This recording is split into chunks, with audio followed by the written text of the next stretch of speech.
দেখতেই তো পারতেছেন আমাদের এয়ারপোর্টটা কতটা জোস করছে, একদম সেই একটা ভিউ। মানে বিল্ডিংগুলো দেখলে মনে হইতেছে আমেরিকা। ফোনে বাজে কয়টা? 2:59। আপনারা সম্ভবত দেখতে পারতেছেন না, ব্রাইটনেসটা একটু বাড়াইয়া দিই। কি এখান দিয়ে যাইতে পারতেছেন না নাকি? 2:59, প্রায় দুপুর 3টা বাজে, 1 মিনিট বাকি। সো ওইসব পিছনের কিছু রোড গার্ড আছে আমাদের, একটু কাটা ছেঁড়া হয়েছে, তো এই জন্য আমরা একটু একটু সামনে এসে তারপরে ভিডিও শুরু করি। তো চলেন আজকে একটু আপনাদের মজার মজার কথা বলতে বলতে যাই।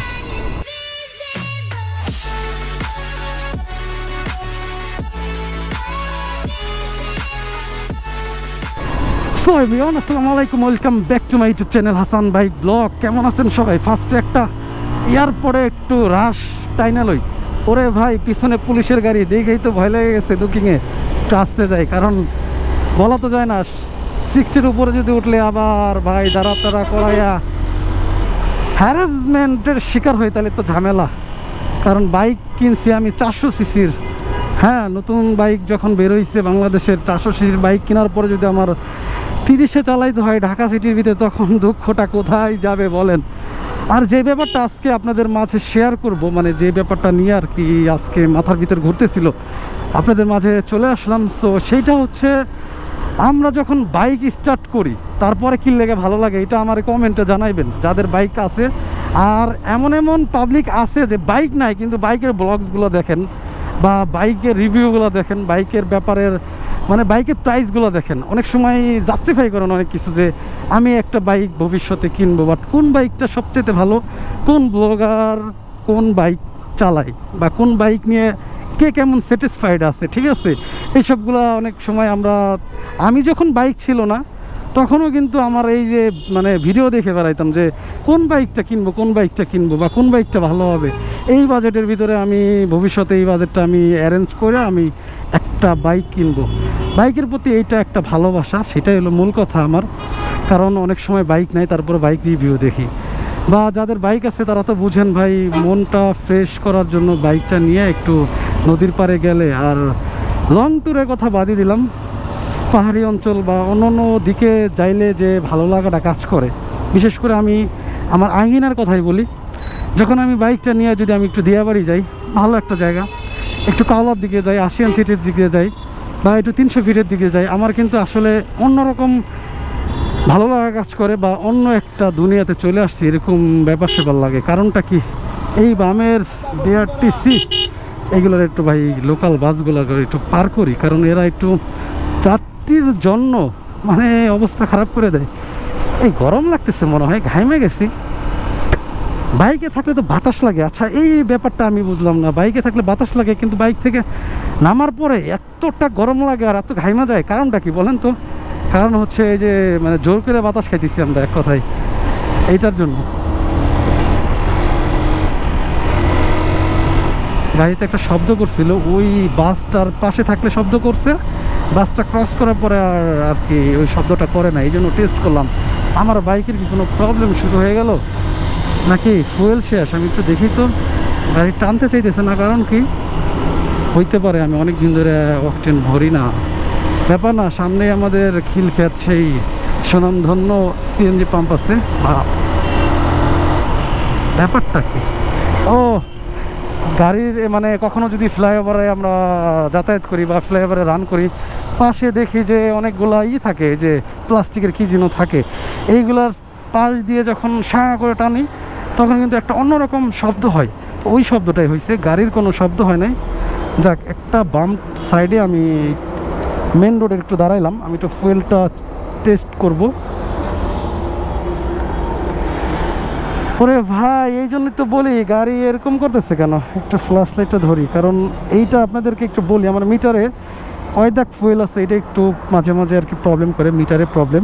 ওটা আমার কোনো ব্যাপার না, আমি যে ঝাঁকি দিয়ে দেখতে পারি বা বুঝতে পারি, কিন্তু ফ্ল্যাশ লাইটে হ্যাঁ আছে মনে হয় 1 লিটারের মতো। কিন্তু এই বাইকটাতে আমার মিনিমাম 2 থেকে 3 লিটার না থাকলে গাড়িটা ভালো মতো টানে না। তো চলেন, আজকে মনে হয় সামনে একটা সিএনজি পাম্প আছে, ওই জায়গার তেলের মান খুব ভালো, আর এয়ারপোর্টের থেকে ভাঙতি কোনো টাকা নাই। এই তো চাইছিলাম না যে এই টাকাটা ভাঙবো, ভাঙতি কোনো টাকা থাকলে হয়তো ওই টাকাগুলো ভাঙা যেত। এখন আমরা যারা আছি যে বাইকে উঠলেই ভালো লাগে, এই ব্যাপারটা যে কথা বলছি আপনাদের মাঝে, সো এই ব্যাপারটা আপনি একটু মানে কমেন্টে বললেন যে ভাই আমার বাইকে উঠলে কীরকম লাগে, ভালো লাগে না খারাপ লাগে। তাই তো বলতেছি গাড়ি টান দিলে কেন টান ওঠে না। আসলে আমি গাড়িতে উঠলে ভালো লাগে, আর সবসময় আসলে ব্লগে সময় দিতে পারি না, আমি একদিন পর পর একটা ভিডিও বানাই। সো এই ব্যাপারটা আমার একটু ছোটোখাটো একটা বিজনেস আছে পাশাপাশি, ওটা চালাইতে হয়, সেজন্য আর কি আমি ওরকমভাবে পারবো না। আর সামনে যেহেতু কুরবানি ঈদ চলে আসছে, আর মতো হয়তো 10 থেকে 15 দিন হইতে পারে, সঠিক জানা নাই কত তারিখে ঈদ হবে। ওরে ভাই সামনে তো সবাই ব্রেক করছে, আমারও তো ব্রেক করা লাগবে। তো এই ঈদের কারণে হয়তো আমি একটু ব্যস্ত থাকতে পারি, হয়তো কন্টিনিউ ভিডিও নাও ছাড়তে পারি, জানি না আসলে সময় আসুক। আর কথা হচ্ছে ঈদের পরে হয়তো দূরে কোথায় যাওয়া হবে, যেমন ঢাকার বাইরে আর কি, ইনশাআল্লাহ চেষ্টা আছে। হয় বলেই দে কোথায় যাইতে পারি, হয়তো খাগড়াছড়ি যাইতে পারি, সরি খাগড়াছড়ি না, বান্দরবান। আর যদি না যাই তাহলে হয়তো বরিশাল, কুয়াকাটা, ইনশাআল্লাহ এই দুইটা টার্গেট। বাট কোথায় যাব ঠিক নাই, ঈদের পরে হয়তো ডিসাইড করা হবে ইনশাআল্লাহ। যদি পাশে থাকেন তো অবশ্যই জানবেন। আমি একটু রোডের ওই পারে যাই, তেলটা ভরি।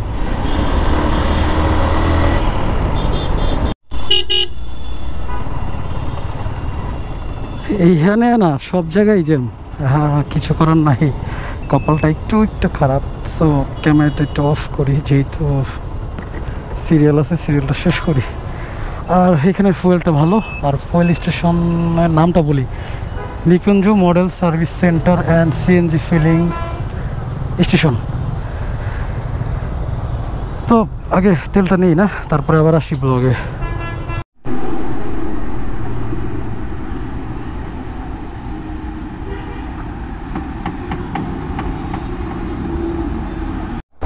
এই জায়গাটা আসলে অনেক ব্যস্ত একটা জায়গা আর কি।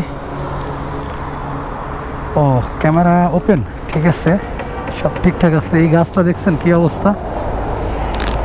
ও রোডের পাশে এরকম গাছই থাকে। আমি রোডের পাশে গাড়ি থাকে এটা বলে ফেলছিলাম ভুলে। আচ্ছা যাই হোক, এটা আমাদের এয়ারপোর্টের আগে আর কি। আসলে আমেরিকান রোড যদি দেখতে চান তাহলে আমাদের এয়ারপোর্টে আসতে হবে। এটা আসলে গর্বের ব্যাপার, মানে গর্ব করেই বললাম আর কি। সামনেই দেখতে পারবেন ইনশাআল্লাহ। চলুন যাওয়া যাক।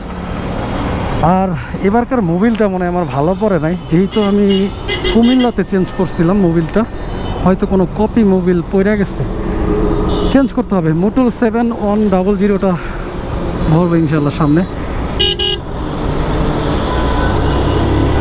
গাড়ির শব্দটা একটু অন্যরকম লাগতেছে, আমার মোবিলের উপরে একটু সন্দেহ লাগতেছে। যাই হোক, অল্পতেই চেঞ্জ করে ফেলবো এটা। এইটা হচ্ছে আমাদের সেই এয়ারপোর্ট ইন্টারন্যাশনাল।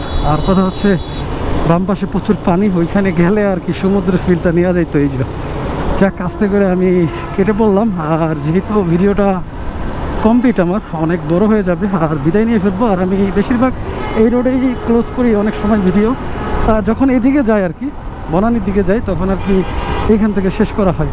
তো আরেকটা কথা বলি আমার ভিউয়ার্সদের উদ্দেশ্যে, সাবস্ক্রাইবার আসলে 1000, 2000, 1 মিলিয়ন, 2 মিলিয়ন এটা একটা অঙ্ক, বাট আমি মনে করি এটা একটা ভালোবাসা বা একটা সাপোর্ট। আপনারা অনেকেই আমাকে সাপোর্ট করেন বা ভালোবাসেন, এটা আমার কাছে অনেক পাওনা। আপনাদের কাছে আর কি এক কথাই মানে ভালো লাগা, আর ভালো লাগা কাজ করা আমার ভিতরেও।